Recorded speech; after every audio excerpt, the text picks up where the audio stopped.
पृथ्वी अपनी लगभग 4 अरब वर्ष की यात्रा में स्वयं को कितना परिवर्तित किया है। विकास के क्रम में निर्जन धरती पर जीवों की उत्पत्ति हुई। जीव की उत्पत्ति जल में हुई, पुनः स्थल पर जीवों का पदार्पण हुआ। अनेकों बार जलवायु परिवर्तन हुए। जलवायु परिवर्तन के कारण अलग अलग किस्म के पौधे एवं जंतुओं की प्रजातियों का विकास हुआ, जिनमें विषुवतरेखी वर्षा वनों से लेकर ध्रुवों तक लाखों किस्म के जीव जातियों का विकास हुआ। ये सभी प्रजातियां अपनी उत्पत्ति से ही विभिन्न दशाओं के लिए खुद को ढालती रहीं।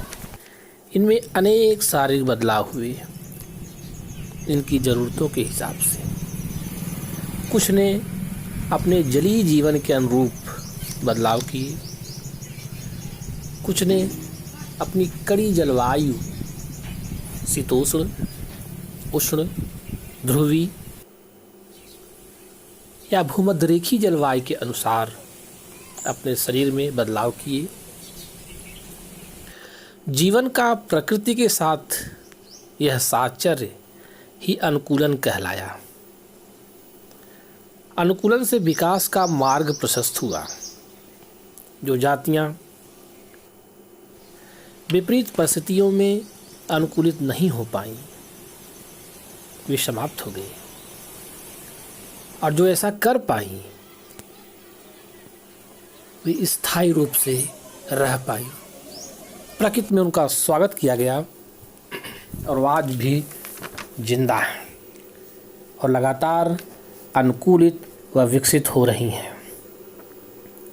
मानव इस घटना से अछूता नहीं है।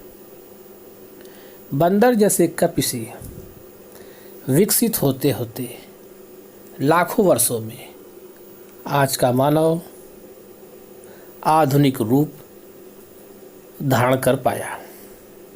अपने विकास के क्रम में लगभग 7 से 8 हजार वर्ष पूर्व खेती प्रारंभ की।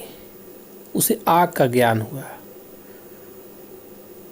स्थायी जीवन व्यतीत करने लगा।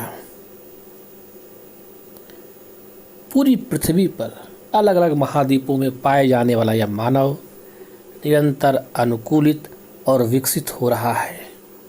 हमारे सामने आने वाली महामारियां हमें अनुकूलित होने का मौका देती हैं। यदि हम ऐसा कर पाए, अनुकूलित हो पाए, तो इस पृथ्वी पर एक सर्वश्रेष्ठ जाति के रूप में बने रहेंगे।